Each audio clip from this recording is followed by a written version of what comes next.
জিয়ারতের সময় যে সকল বিষয় গুরুত্বপূর্ণ, মসজিদে নববীর জিয়ারতের আওতায়, কথাটা বুঝবেন, অনুধাবন করবেন, মসজিদে নববীর জিয়ারতের আওতায় রাসূল সাল্লাল্লাহু আলাইহি সাল্লামের রওজা মোবারক জিয়ারত এবং অন্যান্য সাহাবায়ে কেরামদের কবর ও শহীদদের কবর জিয়ারত এসে পড়ে।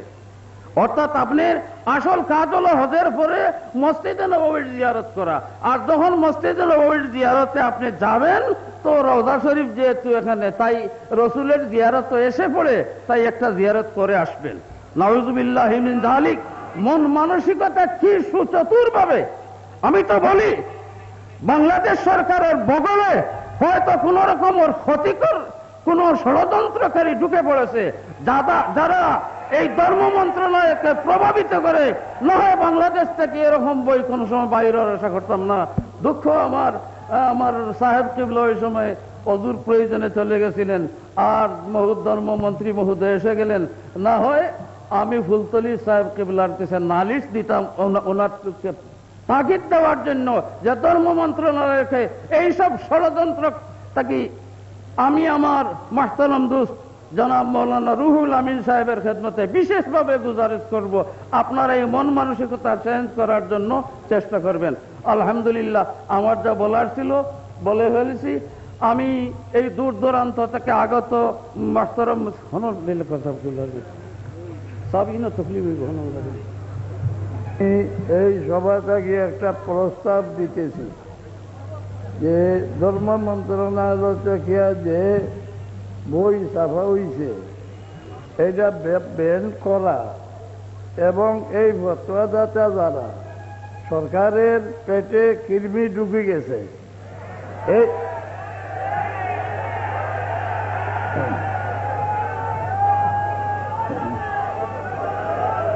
এই রকমের লোক এইভাবে দায়িত্বে রাখলে আমি সরকারকে সতর্ক করে দিয়ে যে সরকারের ভবিষ্যৎ ভয়াবহ হবে, শান্তির রাখতে পারবে।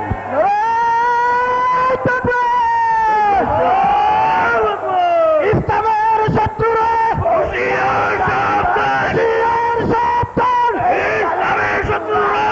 নবীর শত্রুরা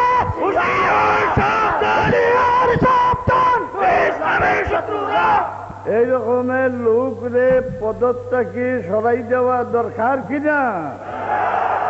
তাড়াতাড়ি এইরকম মানুষকে পদত্যাগী সরাই দেওয়া এটা বাংলা গভর্নমেন্টের কর্তব্য, নতুবা ওনার ফলাফলটা বড় খারাপ হবে।